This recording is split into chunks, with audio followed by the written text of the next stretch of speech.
Welcome to 100 Yards of Football. If you like the video today, please come in and share it. We'll surely appreciate it here on 100 Yards Football. I'd like to give special thanks to my producer today, Mr. Logan Landers, for making it happen. I'm your host, Vincent Turner. Today's video is on Keon Coleman, wide receiver out of Florida State University. So if you like the video today, please come in and share it.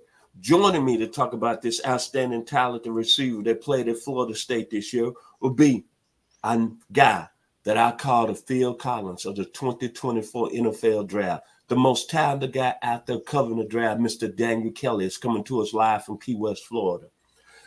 The second guy that's going to join me today, he's one of his writers with Mr. Kelly on his website, Mr. Kelly's website, firstroundmock.com. The very talented Mr. William Yanish. I know him as Bob Denver, Rocky Mountain High, one of the best guys out there covering the 2024 NFL Draft. And a guy who's going to also offer his opinion. You know him as Mr. Logan Landers, the most talented guy out there that's produced several videos over the last few months here at 100 Yards Football at its highest level. He's going to give you his expert on Keon Coleman out of Florida State University. So if you like the video, one more time, please come in and share it. We are 100 Yards of Football. So we're going to get this party started with Mr. Daniel Kelly coming to us live out of Key West, Florida. Your opinions today on Keon Coleman, wide receiver out of Florida State University. Well, thank you, Mr. Turner. We can see him on your screen there, number 4 on the screen, number 1 in the hearts of many FSU fans. Let's go ahead and unpack him like we would unpack a NFL draft suitcase. And kind of look at all the specifics about this guy, because this I'm just going to start by saying this, and this is how I would talk if I was sitting in an NFL war room with the general manager and scouts and directors and player personnel and coaches and everybody. This is one of the weirdest evaluations I have ever done in my life. This guy, and again, everything, I don't, sing with the choir or get along to go along or go along to get along, like I always say, however it's said. Everything we do, the website that myself and William Yanish, who's going to talk next, everything we do, and the other writers at firstroundmock.com who are evaluators, everything we do is founded, right? The foundation of our house is game film. Game film is king at First Round Mock, and we are the only draft website in America, to my knowledge, that not only lists the games but also the links, so you can take a look at the same information, hold us accountable, which everybody loves to do online, and also just kind of bring you more so into the process, be able to see exactly, what's great about these players and why they're or not so great about them going into this process. So with that said, looking at Keon Coleman there on our screen, looking at him, I looked at 4 games in 2022, and I also looked at game film on him in 2023 against LSU, Boston College, Wake Forest, Clemson, Duke, Miami, Syracuse, Virginia Tech, and a partridge in a pear tree. This is a guy that, because he transferred out of Michigan State, okay? And when I went back and I looked at him before he got to FSU, because now I'm looking at 2 seasons of film kind of instead of just one, to kind of get a fuller understanding of their fuller body of work, as we call it in scouting. And when I looked at Keon Coleman in 2022, nothing jumped out about the guy at Michigan State in those 4 games. One of the first things I wrote in my evaluation, if you go look at it, on my lights kind of going on and off here. I mean, my production crew's slacking. Just kidding. It's just me. But he's a guy that I just could not warm up to on his game film. I mean, he flashed a few dominant plays in 8 games I evaluated FSU, but if there is one word I would use to describe Keon Coleman, it is inconsistent. And the word inconsistent is the kiss of death in the National Football League, because you need dependability. You need to know what exactly you're going to get out of a player when you invest in him and bring him in your rosters from a team chemistry standpoint. when I studied his fuller body of work, like I said, it's just, there was some inconsistency there where he should have made a grab, but he didn't. And then every time he was able to make a miraculous high point, high ball, point the ball, and people are saying, "Wow, geez, is this like the next Randy Moss or something?" Then there's another time he just couldn't do it.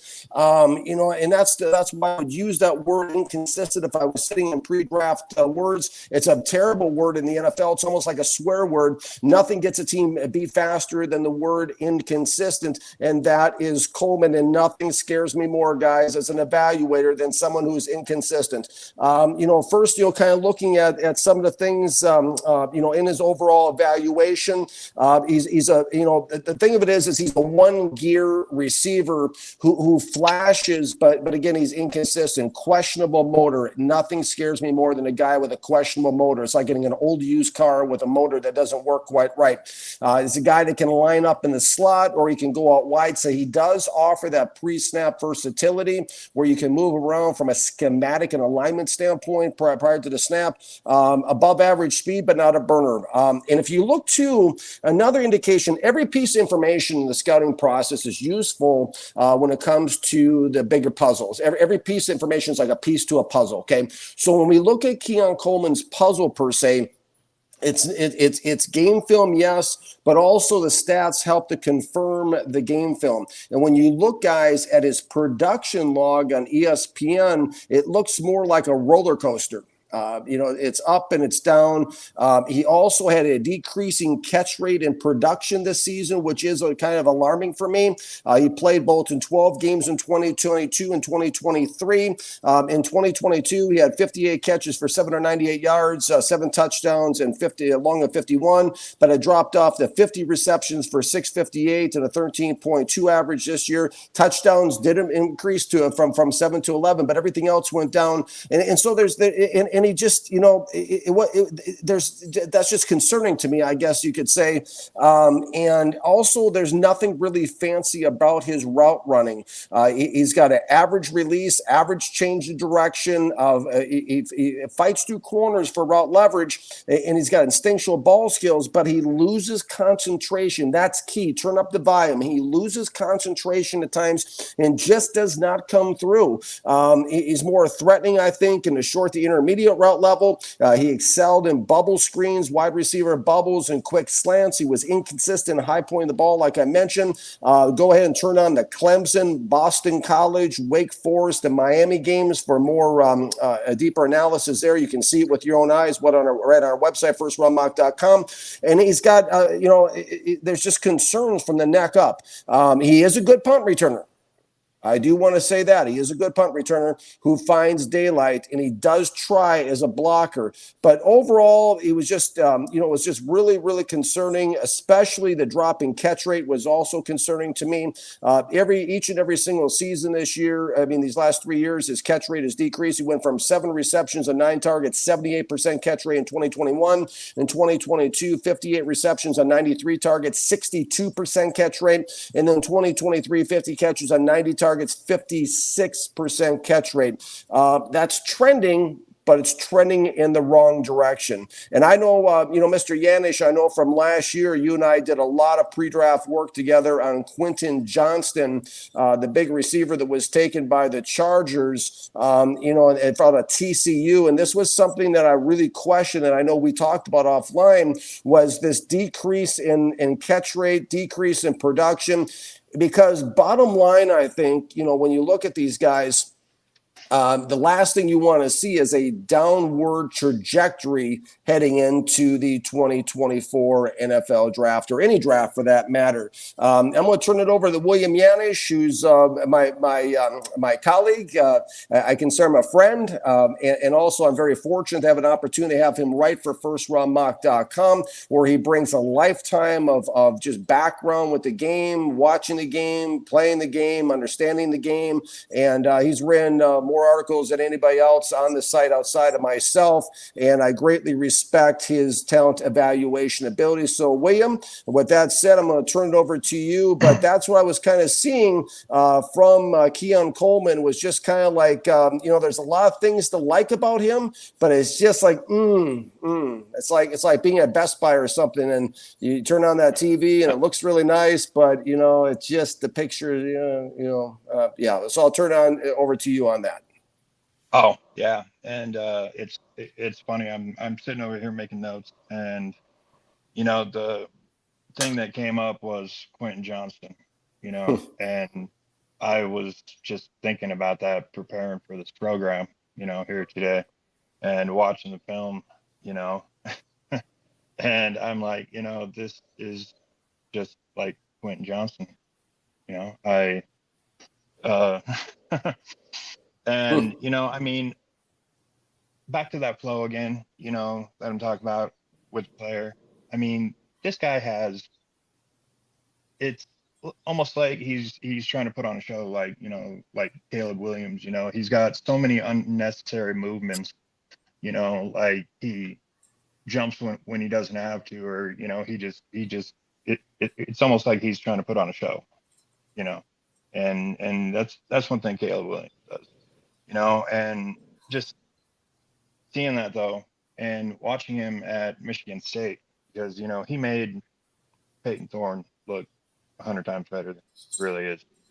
And however, it's the point that what works in college football doesn't always work in the NFL. And I mean, this guy, he fits the mold, 6'4", 215 pounds, former basketball player, all this stuff. And it's like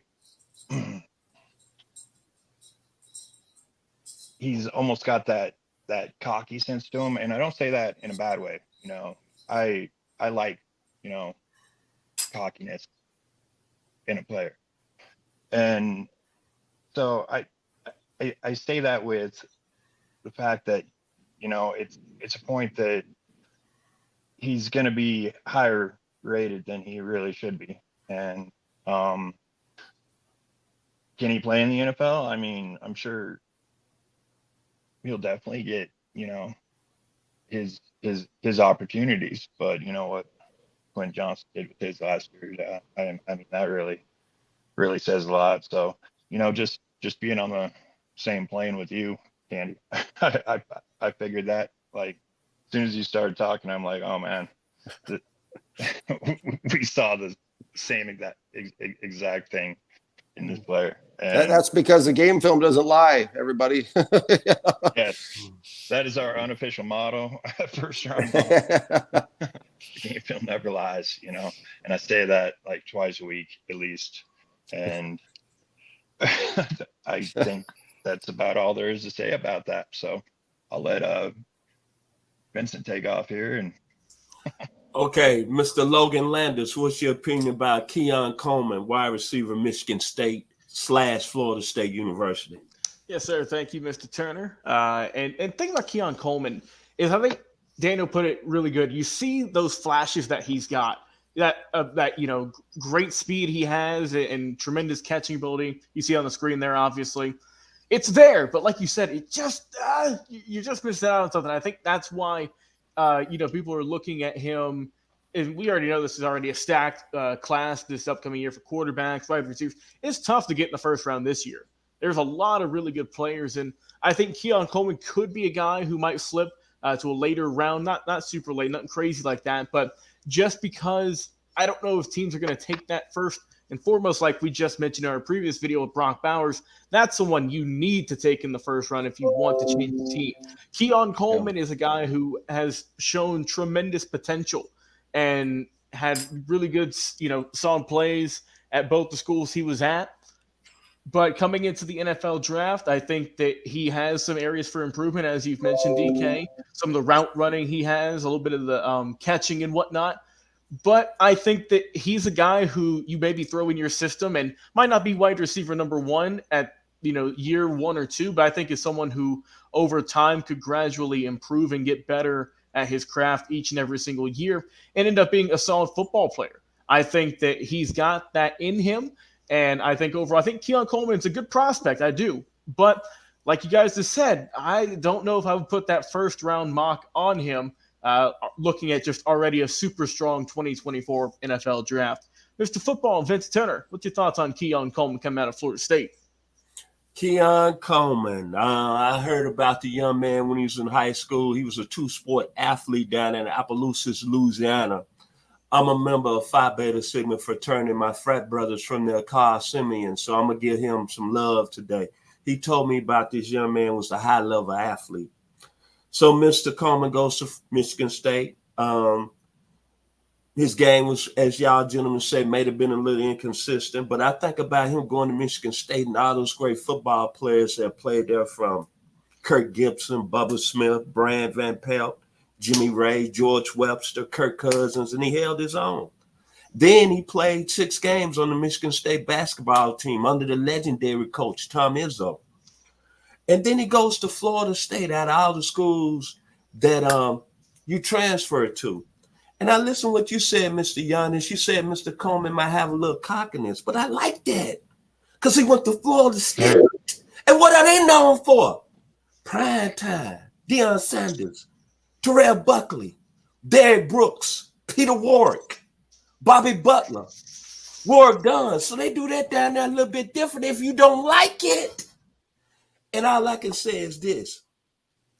You gentlemen obviously are more expert to me. Y'all watch more game film than me. I'm more a fan. I'm just a guy that talk.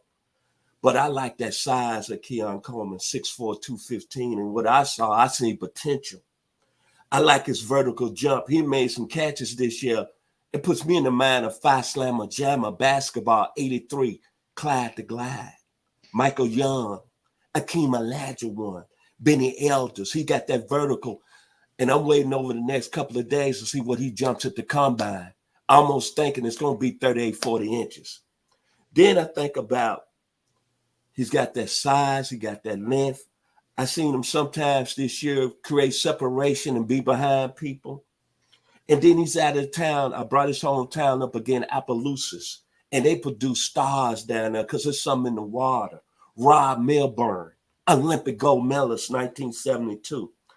DK, Devi Henderson, Super Bowl champion with the New Orleans Saints, grew up on the same block as Mr. Coleman.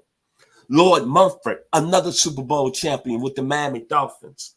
And then before we came on today, I got a little smoke brought to me from some certain people about the Dallas Cowboys, but he's from the same area, CD Lamb.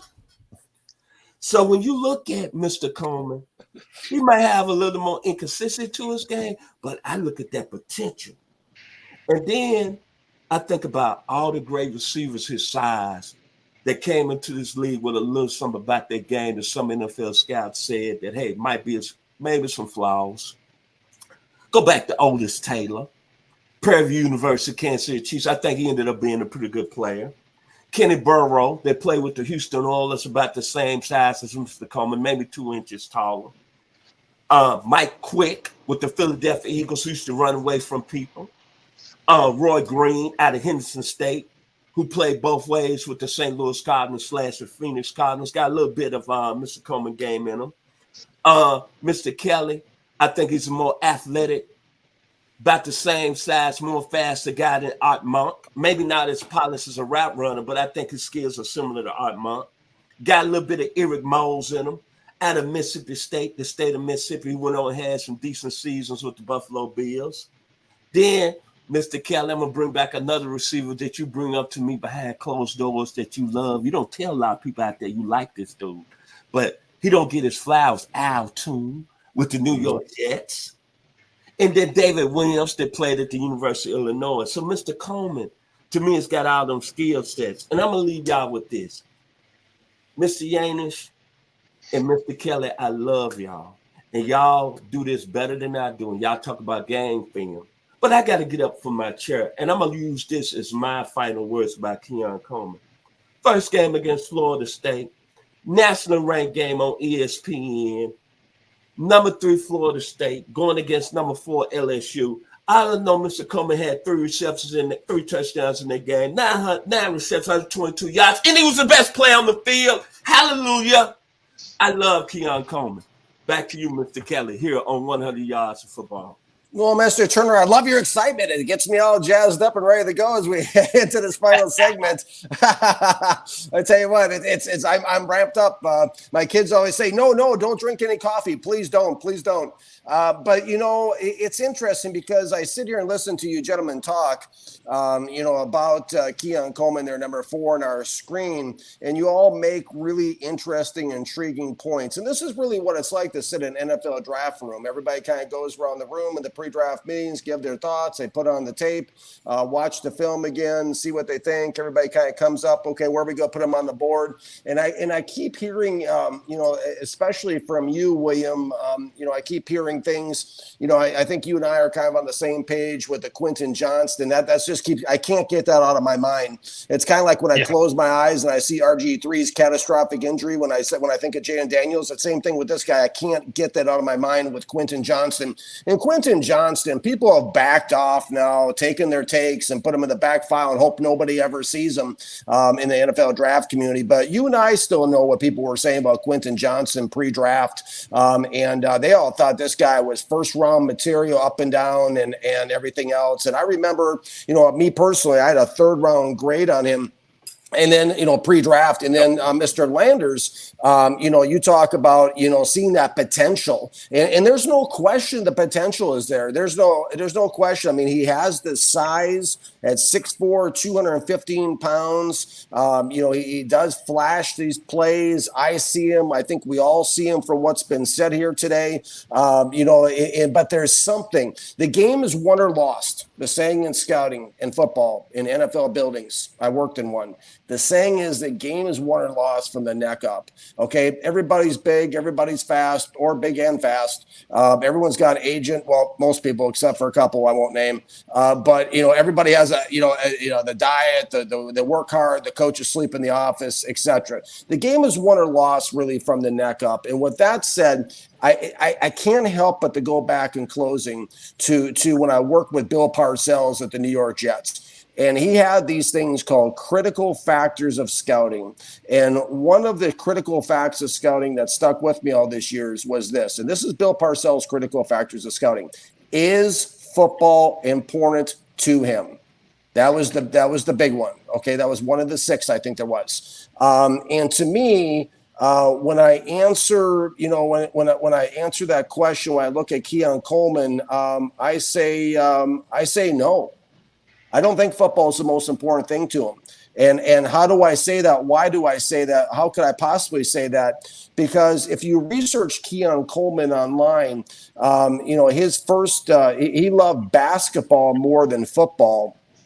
That's his backstory. I have a clip on the article I wrote, even where the announcers are talking about this during the game, during the telecast on ABC Sports. You know, they said, you know, they talk about his love of basketball, but he chose to play football, and the reference was made for money. Was the reference during the telecast by one of the commentators. And that is exactly what it looks like on film to me. The game film confirmed that for me, where he's showing off those basketball skills he has out there.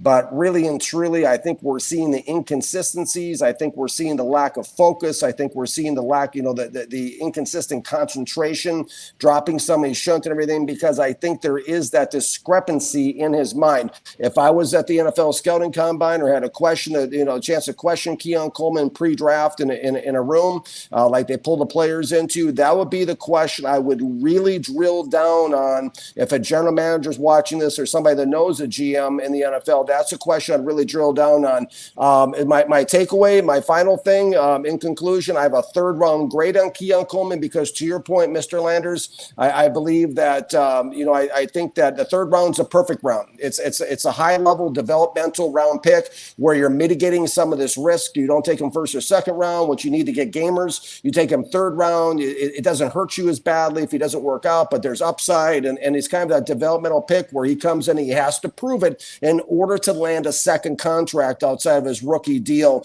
Love the thoughts that you had, Vince, as well, throwing in the history of the game. I absolutely love that. I think it's very important, as I always say, to understand the history of the game before you make a projection on these guys. And really, it's not about tearing a guy down. I want to make that real clear here. At our position of first round mock, it's about giving a player a proper valuation to give him his best possible fighting chance in the NFL and framing the expectations properly so a player can come in and have a fighting chance. You bring a guy in like this in the first round, top 10, and he starts showing inconsistencies, they're going to run him out of town and say he's a bum, and they're probably going to fire the general manager. You bring him in the third round, it's a little bit more time. He has a little bit more patience. Maybe he works his way into the lineup. Maybe he's able to kind of get over that hurdle if he is going to get over it. Like one of the old scouts of the Jets, Sid Hall, used to say, I think he's scout, God bless him. I think he's with the Lord now.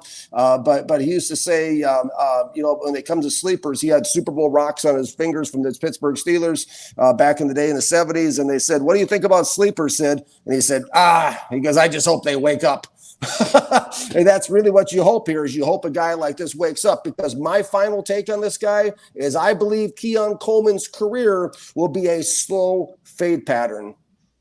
That's what I believe. William Yanish, your final thoughts on Keon Coleman?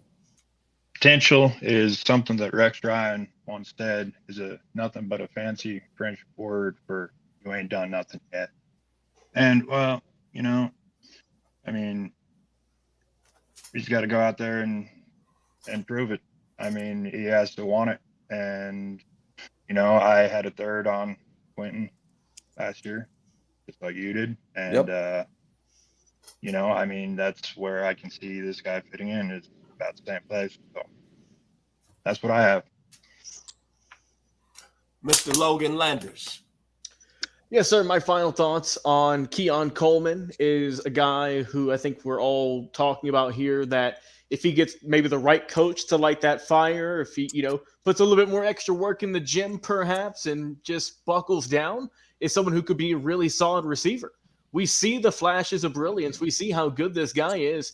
If he gets on the right system, the right coaching staff, he's got, like we were all saying, that keyword potential to break out and to be a really solid wide receiver in the NFL for quite some time.